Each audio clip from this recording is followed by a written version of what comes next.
սոցիալական նախադրյալներին և դրդապատճառներին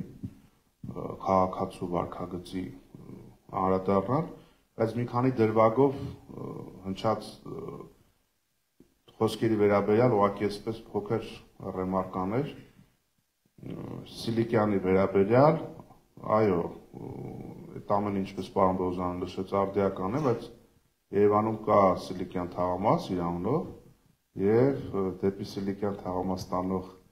ճանապարհի հետ կապված մեր խմբակցության ներկայացուցիչ Արշակ Սարգսյանը ունի էստակադայի նախագիծ, այդ մի դրվագ, Նազարբեկովի հետ կապված, ձեր մատնացույց արած այդ անհաջողությունների Կարսին մյուսից հետո իրեն Նազարբեկովին մարդիկ գյուղացիները կնքել էին Նազադ Բեգոմ անունը, Նազարբեկովը Նազադ Բեգոմ է դարձել։ Չխենկելի հետ կապված բոլշևիկների ու մենշևիկների հետ հակադրությունը չխանգարեց, որ հետագայում Չխենկելի զարմուհին դառնա Լավրենտի Բերիայի կինը, այդպես պատմությունը հետաքրքիր դրվագներ ունի, որ մտորելու տեղիք են տալիս։ Անդրադառնալով պարոն Դանիելյանի մատնացույց արած սովորությանը, պիտի ասեմ, որ այսպիսի մի պարզ ճշմարտություն կա, առհասարակ ժողովուրդները ինչ են ուզում ազգային պետություն։ Այն առումով, որ օտարը նվաճող է, հարստահարող է, շահագործող է,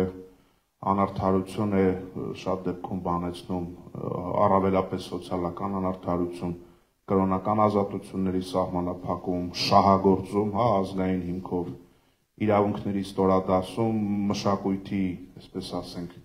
ավելի նեղ հունի մեջ դնել, տվյալ ժողովրդի, եթե իշխողը նվաճող է, օտար է, եւ ազգային պետությունը տալիս է ազգային ինքնության դրսևորման եւ զարգացման առավելագույն պայմանները։ Այդ առումով ազգային պետությունը որպես միավորում, որպես, չգիտեմ, ինչպես իրավաբանները կասեին, հանրային պայմանագիր, շատ մեծ, շատ կարևոր իր մեջ բաղկացուցիչ ունի, որը սոցիալական արդարությունն է, եթե մարդը իր ազգային պետության մեջ իրենց կա սահմանափակված, ոտնահարված, որևիցե կերպով, չգիտեմ, անտեսված, շահագործված, մարդու աչքերում ազգային պետության գաղափարը նսեմանալու է, հետևաբար այդ մարդուց անձնազոհություն, սխրանք, նվիրում, պայքար ակնկալելը դառնալու է անիրատեսական։ Այդ առումով պարոն Ստեփանյանը շատ լավ նշեց, առաջին հանրապետությունը եթե չլիներ, երկրորդը կասկածելի է, որ կլիներ սովետական միության կազմում որպես հանրապետություն եւ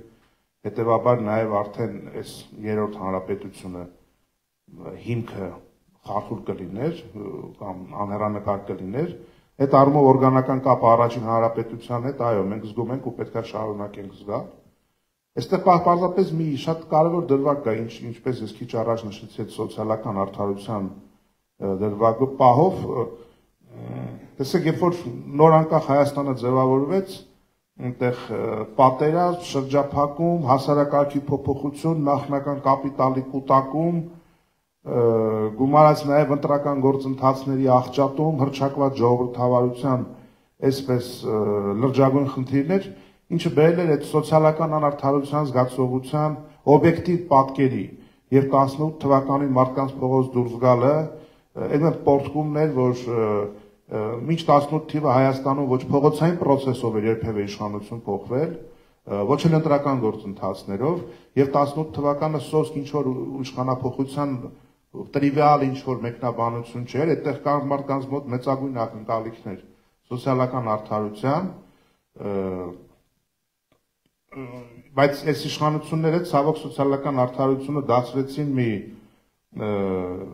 էժան, պրիմիտիվ քարոզչական ինչ-որ մի հատ բալագան սարքեցին, իբրև թե այս ինչ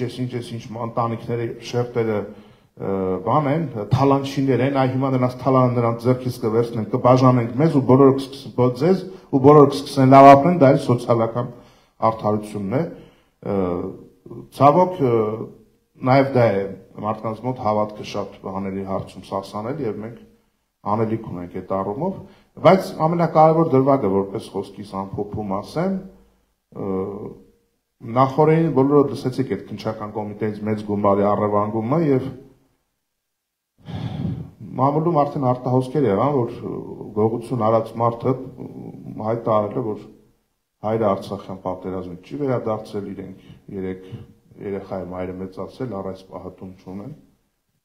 Ժամանակի ընթացքում կհամոզվենք այդ ամբողջապես համապատասխանում է իրականությանը թե չէ, բայց դիցոք եթե ընդունենք, որ դա իրականում այդպես է եղել, դա կոնկրետ մարտահրավեր է պետության համար, որ մի կողմից ունեցել ենք արցախյան հաղթանակները թմբկահարող եւ դրանով հսկայական կապիտալներ կուտակող, նաեւ անպատժելիության քվոտաներ ունեցող մի հատ շերտ, որը ցավոք իր ամենօրյա վարքաբանությամբ նաեւ որոշակի նսեմացել է հենց այդ հաղթանակը սովորական քաղաքացու աչքին։ Եվ ժամանակին ունեցել ենք ահռելի շերտ, ովքեր, այո, իրենց ամենաթանկն են նվիրել, բայց պետությունը ցավոք Աստծուն կեսարին սկզբունքով այդ ամենը չի կարողացել ճիշտ կերպով կառավարել։ Դա ես էլ եմ ասում, մի փոքր պայմանականություն է կրում իր մեջ, բայց ցանկացած ազգային պետություն, ով օտարի լուծը մերժելով ձգտում է իր կենսունակությունը աշխարհին ցույց տալ, եթե սոցիալական արդարության, ծնելիության բարձրացման, այդ երկրի հետ ապագա կապելու, սոցիալական հանրային նախադրյալները չունենա, մշտապես ունենալու ենք մենք սահմանում, չգիտեմ, կռվողի պակաս, բյուջեում փողի պակաս, հարկատուի պակաս, հերոսի պակաս, գիտնականի պակաս, այնպես որ սոցիալական բաղկացուցիչը, որ ազգը ինչ հողի վրա է միասին ուզում ապրել, որոնք են ընդհանուր կապող արժեքները, որ մարդկանց կդրթեն հանուն այդ միասին ապրելու գնալ հերոսության, անձնազոհության եւ սեփական կյանքը հայրենիքին նվիրելու այդ ճանապարհով, ահա այդ ամենը հարցադրումներ են, որոնք կախված են օդում եւ առավել քան երբևէ այս իշխանությունների նաեւ մարդկանց հույսն ու հավատը մսխելու է արատավոր վարքագծի պատճառով, մենք ունենք լրջագույն խնդիր եւ ես կարծում եմ, որ այդ առումով առաջիկայում Մայր Հայաստանը շատ ավելի ուղիղ, թիրախային, հասցեական ու բաց խոսակցություն կունենա հանրության հետ։ Հուսով եմ պարոն Թևանյանը նաեւ այդ դրվագներին կանդրադառնա։ Շնորհակալություն։